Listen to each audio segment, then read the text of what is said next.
Also weighing in on some other topics affecting your area, Canada. You're in Toronto right now, and Justin Trudeau, he interrupts a woman at a town hall. She's asking him a question, and he didn't like one of the words that she used. Listen to this soundbite, and then we'll get your reaction. All right. So that's why we came here today to ask you to also look into the policies that religious charitable organizations have in our legislation so that it can also be changed, because maternal love is the love that's going to change the future of mankind. So we'd like you to look into we like to say people kind, not necessarily mankind, because it's more inclusive. There we go, exactly. And the crowd roars.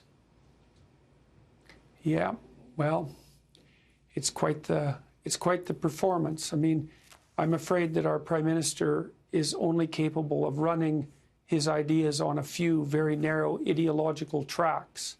We saw the first evidence of that when he put his cabinet together. He insisted upon making it 50% women, despite the fact that only about 22% of the elected MPs were women.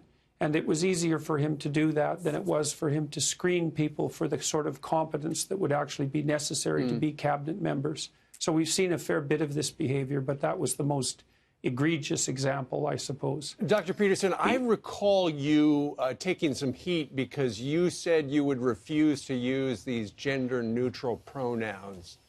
Why was that? Well, I actually said that I would refuse to use the pronouns that were mandated by law because they were mandated by law. I feel that it's completely inappropriate of the government to decide what language the citizenry should speak. There's never been an example of that in British common law history, and I believe that that was a very, very bad precedent. I didn't want to use language that I thought was generated by radical leftist propagandists, and so I said I wouldn't do it. I saw one tweet this morning that said Neil Armstrong should have said one small step for peoplekind. Yeah, well, you know, Trudeau was listening to an earnest woman try to discuss something important, and he interjected a ideological statement in the middle of the dialogue, and that indicates, I think, precisely the way he thinks. And I don't think he does think. I think he runs an ideology in his head and accepts the output without question. And I think we're really going to pay for it in Canada in ways that we can't yet imagine. Well, we're going to find out because you believe it's coming to us here in America, and you've been to both countries frequently. Now let's talk about something else that builds on your premise. This whole father-daughter dance that are being canceled around the country because of gender guidelines. Even Donald Trump Jr. weighed in with this quote: "The father-daughter dances inherently leave people out, not just because of transgender status, just life in general. These can be really uncomfortable, triggering events." That, according to Jared Fox, New York City Department of Education. So that's their response to cancel the dance because there's a lot of people that can't go. Is there a problem with that? Well, the problem with that is self-evident, but it's part of this absolute onslaught by the radical leftists on the fundamental normative structures of our culture.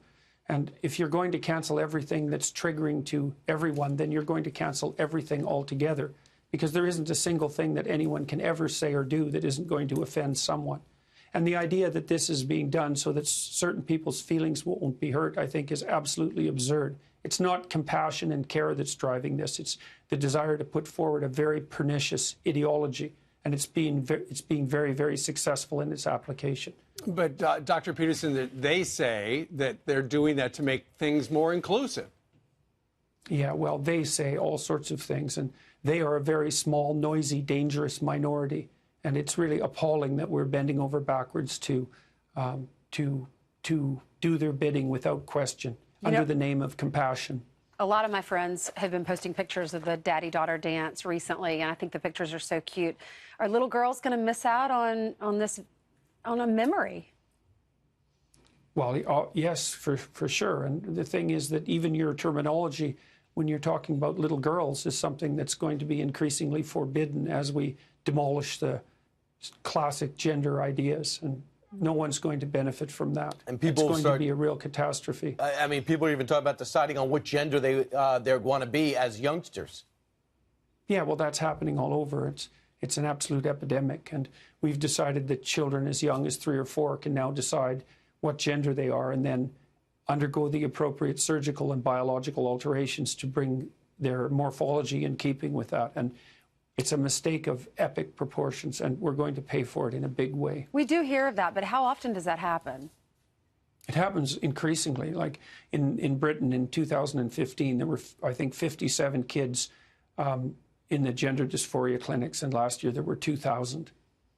All right.